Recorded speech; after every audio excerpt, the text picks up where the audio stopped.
கடந்த 1990ஆம் ஆண்டு இத்தாலியின் புளோரன்ஸ் நகரில் உலக சுகாதார அமைப்பும் ஐக்கிய நாடுகளின் குழந்தைகள் நியமன யுனிசெஃபும் இணைந்து இன்னோசென்டி என்ற வரலாற்று சிறப்புமிக்க இடத்தில் மாநாடு ஒன்றை நடத்தியது.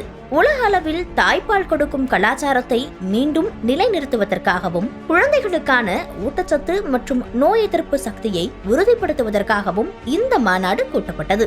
உலக நாடுகளின் கொள்கை வகுப்பாளர்களால் கையெழுத்திடப்பட்ட ஒப்பந்தம் இன்னோசென்டி பிரகடனம் என்று அழைக்கப்படுகிறது. இதன் அடிப்படையில் ஒவ்வொரு ஆண்டும் ஆகஸ்ட் மாதம் 1ஆம் தேதி முதல் 7ஆம் தேதி வரையிலான நாட்கள் உலக தாய்ப்பால் வாரமாக கடைபிடிக்கப்படுகிறது. ஒரு குழந்தைக்கு முதல் உன்னதமான ஊட்டச்சத்து தாய்ப்பால் மட்டுமே. குழந்தையின் ஆரோக்கியமான எதிர்காலத்திற்கு அடித்தளமிடும் இந்த அமிர்தம் குறித்து உலகெங்கும் பல்வேறு நகரங்களில் உள்ள மருத்துவமனைகளில் இந்த வாரத்தில் விழிப்புணர்வு நிகழ்ச்சிகள் நடத்தப்பட்டு வருகின்றன. மேலும் உலக சுகாதார அமைப்பின் வழிகாட்டுதலின்படி குழந்தை பிறந்த முதல் 6 மாதங்களுக்கு தாய்ப்பால் மட்டுமே பிரதான உணவாக வழங்க வேண்டும் என வலியுறுத்தப்படுகிறது.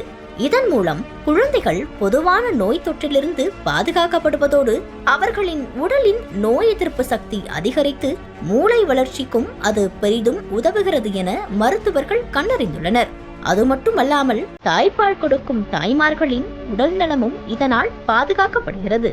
பிரசவத்திற்கு முந்தைய உடல்நல பாதிப்புகள் மற்றும் மார்பக புற்றுநோய் ஏற்படுவதற்கான சாத்தியக்கூறுகள் இதனால் பெருமளவு குறைவதாக ஆய்வுகள் உறுதிப்படுத்துகின்றன. தாய்ப்பால் ஊட்டுதலை ஆதரிப்போம், ஆரோக்கியமான தலைமுறையை படைப்போம். வசந்த் டிவி செய்திகளுக்காக சுப்பு.